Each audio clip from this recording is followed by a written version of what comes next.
Hello children, good morning. Today we are going to teach first lesson of the poetry, The Road Not Taken. The Road Not Taken, written by Robert Frost. First we look about the poet.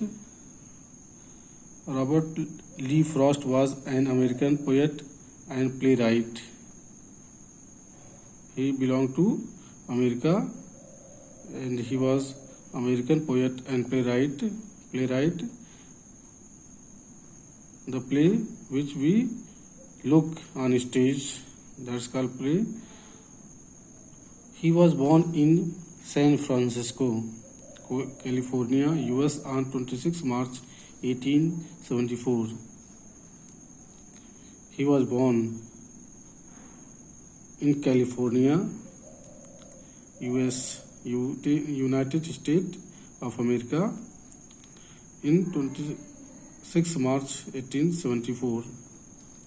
He is known for his realistic depiction of rural life. He writes about rural life.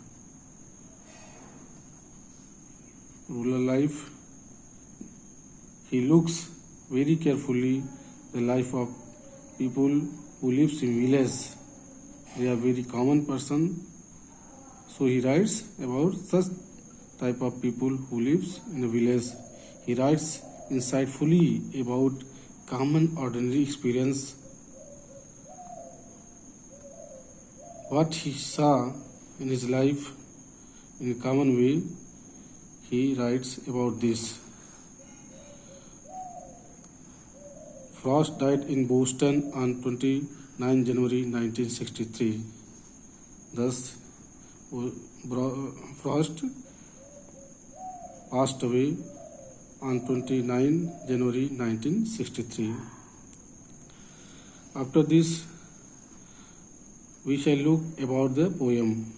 What was described in the poem? Central idea of this poem is given here. The road not taken has a symbolic meaning. Symbolic meaning? A sign. This poem gives a symbol. What is symbol? Here, the road stands for human life. Road is symbol of human life. When the road of life is divided in two, we find ourselves in dilemma. Many times, very difficult situations comes in our life, so we find ourselves in confusion, in dilemma. So we have to make a choice. There is option. We should choose a best option. The road that we choose decide our futures.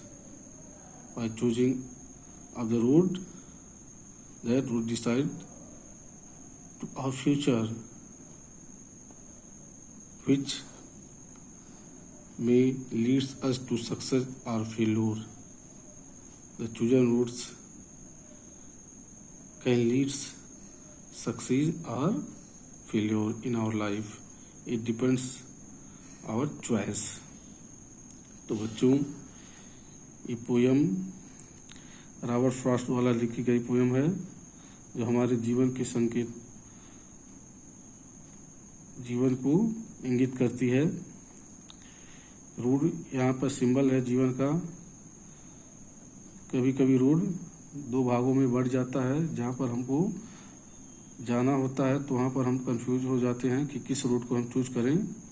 अगर हमारा अनजान वो रास्ता है तो हमारे ऊपर होता है कि हम कैसा रूट चुनते हैं। और रूट हमको नहीं ले जाता है बल्कि हम खुद चल करके अपनी मंजिल को पाते हैं। तो इसी बात को यहाँ पर कवि ने इस पोयम के माध्यम से बताया है। आप इस पोयम को अच्छी तरह से पढ़ करके समझेंगे आपके पास बुक है राज्य प्रकाशन की, तो उसमें हिंदी वर्जन भी दिया हुआ है, तो आप इसको एक एक स्टेंजा पढ़ करके उसको अच्छे से समझ लेंगे और ईट लाइन पोयम इसको अच्छे से लर्न भी कर लेंगे। Now comes on first stanza. In first stanza what writer said, two roads diverge in a yellow wood, and sorry I could not travel both, and be one traveler long I stood and looked down one as far as I could to where it bent in the undergrowth. Two roads diverge in a yellow wood. Dear student, एक बार सड़क पर चलते चलते कभी ऐसे स्थान पर पहुंचा है जहां से सड़कें दो भागों में बटी हुई थी। यानी two roads diverge in a yellow wood and this roads we are going in yellow wood, यानी सूखे वन की तरफ जा रही थी। And sorry I could not travel both. Poet is saying that I could not travel both roads and be one traveller long I stood. दो विभक्त सड़कें पीली वन सूखी वन में जा रही थी। दुख की बात थी कि अकेला व्यक्ति होने के कारण मैं दोनों पर यात्रा नहीं कर सकता था। I looked down one as far as I could to where it bent in the undergrowth. मैं देर तक खड़ा रहा तथा एक सड़क को दूर वहीं तक देखता रहा जहां दूर यह मुड़कर पेड़ों के झुरमुट में खत्म हो जाती है। अंडरग्रोथ यानी जंगल, पेड़ का समूह।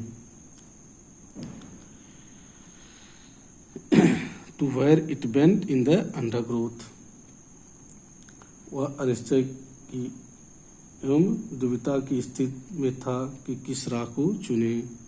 I was standing and thinking deeply which road I choose. इस तरह से हमने देखा कि पहले पैराग्राफ में कवि जो है बहुत ही कन्फ्यूजन की स्थिति में है कि वो किस रोज को चुने ताकि वो अपने जीवन के गोल को पा सके। Now look second paragraph. The took the other just as fair and having perhaps the better claim because it was grassy and wanted wear, though as far that the passing there had warned them really about the same. कुछ देर अनिश्चय से एक सड़क को काफी देर देखने के पश्चात तब कभी दूसरा मार्ग चुना जो कि उतना ही अच्छा था जितना कि पहले वाला, और शायद यह दूसरा पहले से अधिक अच्छा हो, इसलिए कवि ने दूसरा मार्ग चुना क्योंकि इस मार्ग पर घास उगी थी तथा इस पर कोई नहीं चला था। यद्यपि आगे जाने पर पाया कि इस पर चलने के चिन्ह थे तथा यह भी वस्तुतः पहले जैसा ही था। Because it was grassy and wanted wear, it was full of grass and here is also sign of traveling, though as far that the passing there, जितना कि पहले वाला और शायद यह दूसरा पहले से अधिक अच्छा हो, इसलिए कवि ने क्या किया, he choice second road because on this road the road was full of grass and any sign was not there.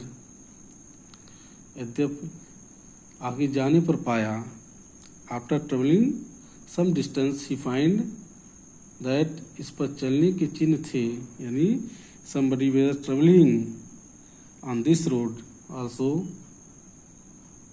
तथा यह भी वस्तुतः पहले जैसा ही, यानी this road was also like first road.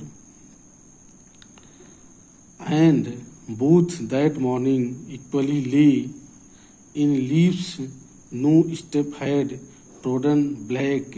Oh, I kept the first for another day, yet knowing how may leads on to way, I doubted if I shall even come back.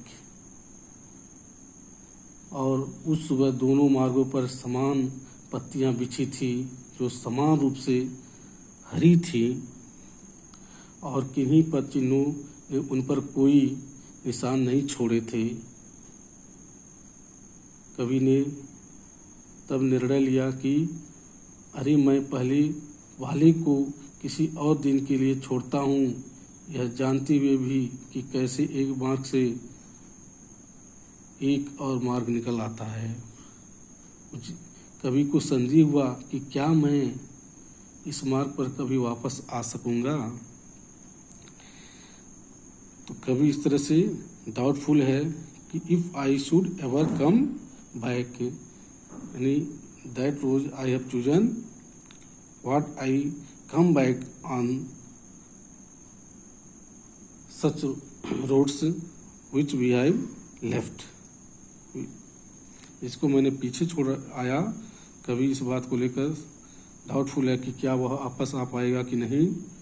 I shall be telling this with a sigh, somewhere ages and ages hence, two roads diverge in a wood, and I took the one less traveled by, and that has made all the differences. कभी आज से युगों युगों बाद भविष्य में अर्थात काफ़ी समय बाद एक आह भरकर मैं बता रहा हूँगा, यानी कभी बता रहा होगा कि एक जंगल में दो सड़कें दो अलग अलग दिशाओं में कटी थी और मैंने वह मार्ग चुना जिस पर बहुत कम लोगों ने यात्रा की थी, और इसी ने सारा अंतर ला दिया। यानी मेरा जो चुना हुआ रास्ता था वो एकदम सही था और मैं अपनी मंजिल को इस तरह से पा लिया, यानी my choice was right. Dear students, in our life, many times some difficult problem comes in our life. So there we should select right option. तो बच्चों, जीवन में भी हमारे कभी कभी ऐसे कंडीशन आते हैं कि हमको कौन सा मार्ग चुनना है या कौन सा हमको डिसीजन लेना है ताकि हम अपने जीवन में सफलता को पा सकें। तो वहाँ पर हमको सोच समझ कर काम लेना होता है। इस पोएम के माध्यम से कवि इसी बात को बताना चाह रहे हैं कि अगर लाइफ में कभी भी डिलेमा की स्थिति बने तो हमको डीपली थिंक करके अपने भविष्य के मार्ग को चुनना चाहिए ताकि हमारे जीवन के जो भी लक्ष्य हैं उसको हम लोग यह प्राप्त कर सकें। बच्चों, आप अपनी कॉपी में 8 लाइन पोएम लिखेंगे, उसको लर्न भी करेंगे। इसके बाद मैं जो भी इसमें एक्सरसाइज है उसको कराऊंगा। आप जो भी वर्ड मीनिंग टफ है तो नोट्स बनाते जाएंगे और उसमें नोट्स में अपने वर्ड मीनिंग कम से कम एक लेसन से 10-12 वर्ड मीनिंग लिख करके लर्न भी करेंगे। और राजीव प्रकाशन की बुक अगर आपके पास है तो उसको आप लोग पढ़ करके पोएम को समझ लेंगे। Okay, thank you.